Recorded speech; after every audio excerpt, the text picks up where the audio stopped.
Tässä sitä ajellaan pyörällä matkalla Puijolle suunnistamaan. Ja marjoja poimimaan, puolukoita etsimään. Katsotaan löytyykö. Niin se veisi niinku suoraan tuohon ekaan rastille eli kympille, joka mä oon kyllä joskus jo löytänytkin, mutta eri suunnasta mennyt. Niin mennään uudestaan. Tämän näköinen paikka, että tästä on ehkä joskus askeleita menty. Joo, hei. Sehän on tuolla se rasti. Viipes löysi.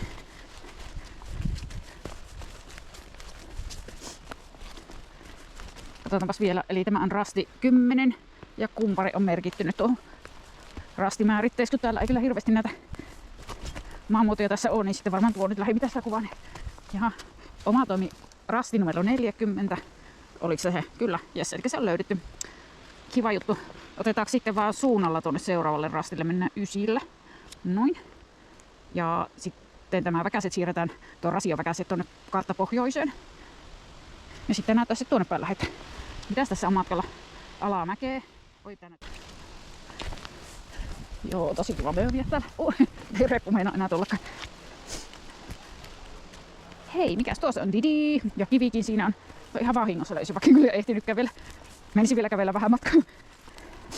Hyvä, kun oli silmät päässä. Eli tässä on 39 oma tovirasti, 9 ja 39. Ja se on oikea. Ei kun siis tuo 9 oli se nykyinen rasti. Sittenpäs lähdetään tuon samansa ison tien yli ja otetaanko suuntaa? Kyllä vaan. Oho, pysyisikö tämä nyt olisi tuo oikeassa? Sitten mun mielestä kannattaa vaan lähteä näitä polkuja seuraille. Sitten tullaan tämmöiselle selkeämmälle polulle, eli se on varmaan tämä tämmöinen pyöräilyreitti. Täällä metsässä menee.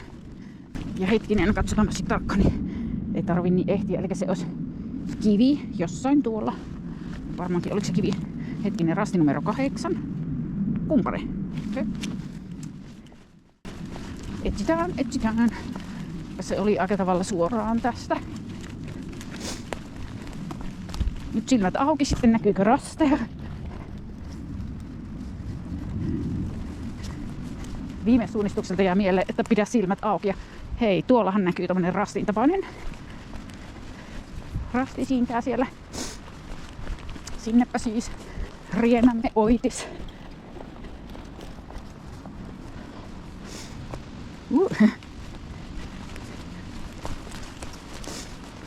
Ja sitten tämän rastin numero piti olla 38.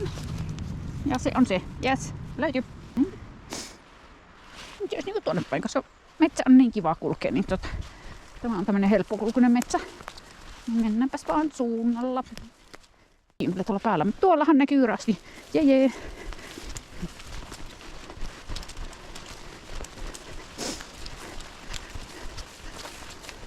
Käydään vielä tarkistaa, että onko se oikea rasti. Täällä on metsissä aika paljon muitakin rasteja. Tää on niin lähellä Kuopion keskustaa, niin tää on suosittu suunnistuspaikka. Ja kivaa metsähän täällä onkin liikkua. Oikein. No niin, löytyykö tästä jotain määrettä? Mitä? 51. Mikäs tämä rastin numero oli 7? 7 on 37. Niinhän tämä on se. Vaikka siinä on kyllä kivi lähellä. No. Selvä. Eli mä en ole oikeassa kohdassa. Selvä. Tästä voi kyllä mennä lähelle tuotakin, missä mun pyörä on ja siinä on joku kuntoilulaitteita, niin siitäkin voi katsoa sitten uudestaan. Mun mielestä se kyllä olisi voinut olla myös jo tuolla matkan varrella jossain. Ehkä mä vaan menin ohi.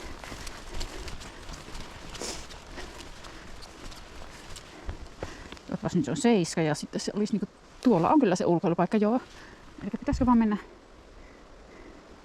Entäs jos lähtisi nyt muittelemaan, että me tullaan tuolta päin. Pitäisikö mun käydä tonne lähemmäs, koska no en mä tiedä, polkkukin aika lähellä, kyllä me ihan näillä näppeillä olla. Ehkä 75 metriä. Se voisi kyllä olla myöskin tuonne päin. Siis 75 metriä tuosta ulkoilureitiltä. Joo, tuollahan näkyy myöskin rasti. Siellä se on. Tää tarkistetaan nyt ensin, että onko se. Onneksi näissä nämä rastimääreet paikalla jo hyvin. Niin Joo, 37. Jee, löytyy. No tuossa vähän alaspäin. Siellä se on. On mulla pussikin mukana, jos sattuisin sieniä löytämään.